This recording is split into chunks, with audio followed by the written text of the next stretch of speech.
de mí que llama. ¿A quién envío?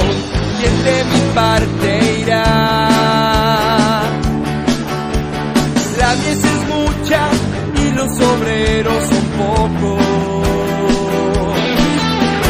Yo quiero ir, envíame a mí.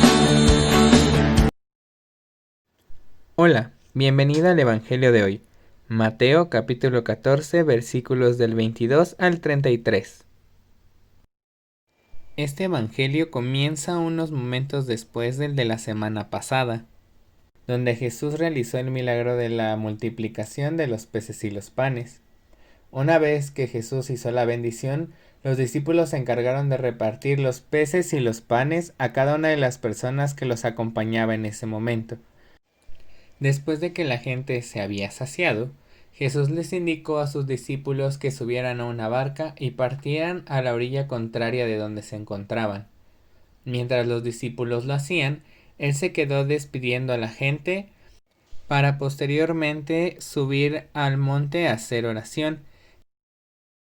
El día seguía transcurriendo, y llegada la noche una gran tormenta alcanzó a los discípulos que iban en la barca. Estos sintieron un miedo al ver el tamaño de las olas a las que se enfrentaban y que el viento no estaba a su favor. Les iba a resultar imposible poder navegar de nuevo hasta la orilla desde donde habían partido. En eso una silueta que caminaba sobre el agua llamó su atención. Los discípulos al verlo se aterraron, ya que no sabían qué era lo que estaban viendo, pensaban que se trataba de un fantasma. Era Jesús que les había dicho que no tuvieran miedo. Pero en eso Pedro contestó que si en realidad era su Señor, que lo mandara ir a él caminando sobre el agua. Jesús le dijo: ven. Pedro entonces bajó de la barca y se echó a andar sobre el agua, tratando de acercarse a Jesús.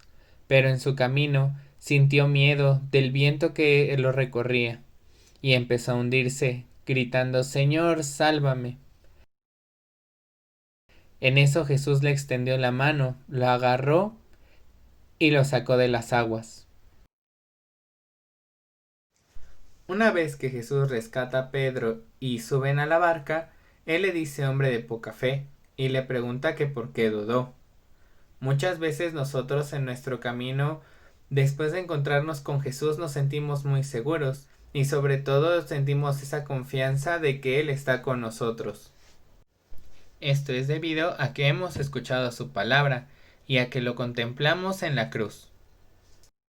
Pero llega un momento en el que nos empezamos a centrar más en nosotros mismos y empezamos a dejar de oír a Jesús. Es en ese momento cuando empezamos a estar más seguros, pero de una forma egoísta, lo que va provocando que cometamos más errores y se genera una tormenta en nuestras vidas, llena de problemas, de peleas, de odio y de rencores, que nos van hundiendo cada vez más en la oscuridad y no nos permiten ver a aquel que nos ha dicho: ven.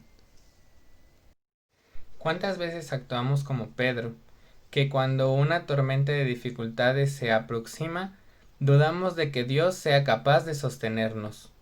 Debemos de tener fe y adherirnos a lo que profesamos. Como tal, debemos de estar seguros de que Jesús no va a permitir que nos hundamos en esas aguas, que Él nos va a sostener, y que a pesar de que alrededor de nosotros estén cayendo relámpagos o haya un viento que sople muy fuerte, Él se va a encargar de que nosotros podamos llegar hasta donde se encuentra. Jesús también nos enseña que esto lo podemos aplicar a las metas en nuestras vidas, que debemos de concentrarnos y mirar directamente hacia lo que queremos, y empezar a andar por el camino. Aunque haya muchas dificultades o nos cueste llegar, siempre debemos de tener fe de que lo podremos lograr. ¿Y tú cómo vas? ¿Te has hundido? ¿Has ido avanzando? ¿A quién estás siguiendo? Que el día de hoy, escuchando y viendo a Jesús, podamos caminar sobre cualquier agua y hacia nuestras metas. Y sobre todo, hacia la meta mayor, que es la vida eterna. Mi vida, un regalo al servicio de Dios.